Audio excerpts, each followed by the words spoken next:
Ukraine-Russia crisis. What to know as tensions hit new high. Tensions over Ukraine have spiked anew. Milan, tensions spiked anew over Ukraine on Thursday with conflicting claims over whether Russia had drawn down troops it has been massing for weeks around Ukraine, escalating hostilities in Ukraine's separatist-controlled east and intensified diplomacy. U.S. President Joe Biden warned there is still a very high risk of a Russian invasion within several days. And, in what the United States described as an unprovoked move, Russia expelled a senior U.S. diplomat in Moscow. A day after Moscow said it was returning troops to bases, the NATO allies said Russia is actually building up forces near Ukraine.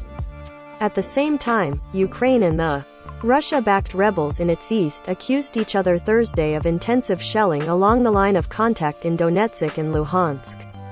U.S. Secretary of State Antony Blinken, on his way to an annual security conference in Germany, was rerouted to the United Nations to promote a diplomatic. Here's a look at what is happening where and why. What we do and don't know on the ground. Russia says it moved its troops away from the conflict zone. But NATO allies say constant movements mask their true intentions. NATO allies accuse Russia of misleading the world by saying some 7,000 troops were being returned to bases, but instead moving in thousands of new ones.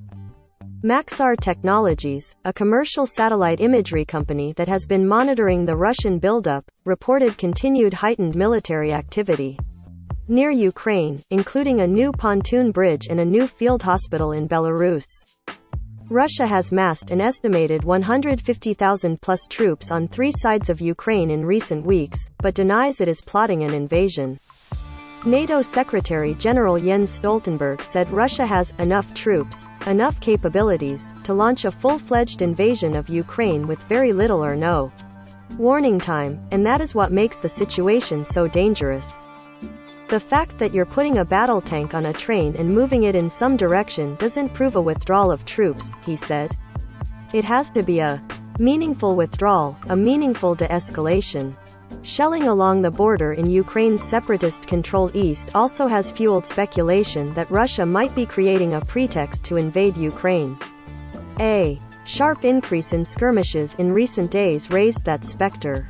In the latest incident, separatist authorities in the Luhansk region reported an increase in Ukrainian shelling. The Ukraine military said it had not fired back after its forces were shelled. They said the shells also hit a kindergarten, wounding 2 civilians. What do satellites show? Widely available commercial satellite imagery of Russian troop positions bracketing Ukraine provides a bird's-eye view of an international crisis as it unfolds. But the pictures, while dramatic, have limitations. High-resolution photos from commercial satellite companies in recent days confirmed that Russian forces are arrayed within striking distances of Ukraine. But they could not provide conclusive information about net additions or subtractions of Russian forces or reveal when or whether an invasion of Ukraine would happen. In such a fluid crisis, even day-old satellite photos might miss significant changes on the ground. The U.S. military and intelligence agencies can piece together a better picture of what's happening by combining satellite imagery with real-time video as well as electronic information scooped up by aircraft such as the Air Force's RC-135 rivet joint, not to mention information gathered from human sources. The diplomatic front. As EU and NATO officials sent out assurances that there's still room for diplomacy, Russia expelled the second-highest U.S. diplomat in Moscow. Washington said the expulsion of U.S. Deputy Chief of Mission Bart Gorman was an unprovoked escalation in tensions. We are considering our response, the State Department said. How does the United States see a Russian invasion unfolding?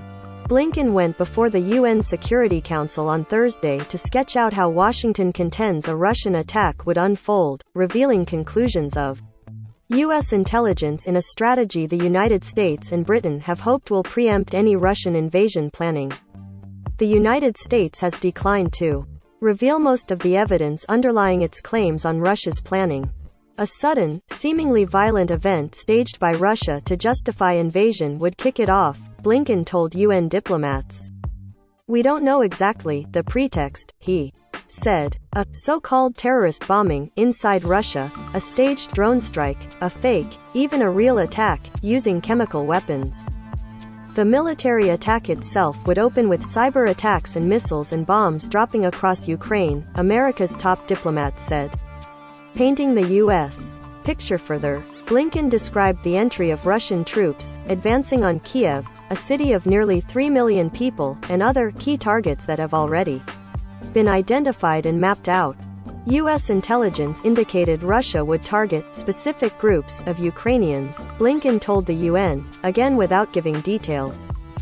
In an implicit nod to Secretary of State Colin Powell's appearance before the Security Council in 2003, when Powell cited false U.S. intelligence to justify the U.S. invasion of Iraq, Blinken added, "Let me be clear. I am here today not to start a war, but to prevent one." The State Department said late Thursday that Blinken and Russian Foreign Minister Sergei Lavrov had agreed to meet in Europe next week, provided there is no further Russian invasion of Ukraine. What is Moscow saying?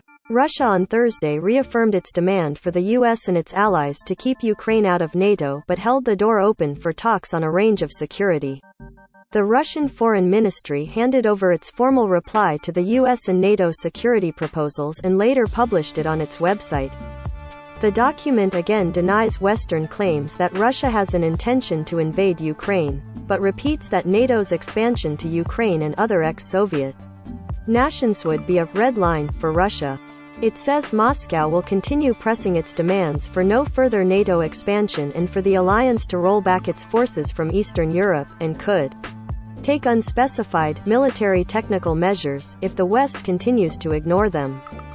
At the same time, it says Russia is ready to discuss measures to enhance security in Europe by negotiating limits on missile deployments, restrictions on patrol flights by strategic bombers and other confidence-building steps provided they are discussed in conjunction with Moscow's main proposals.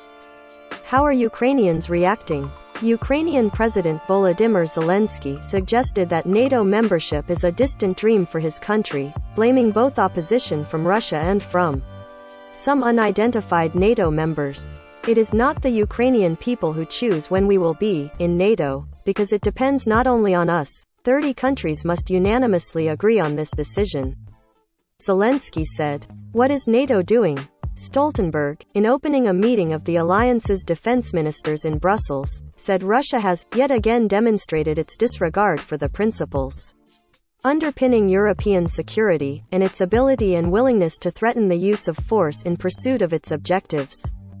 U.S. Defense Secretary Lloyd Austin told reporters in Brussels that Russia is moving troops close to the border, flying in more combat and support aircraft.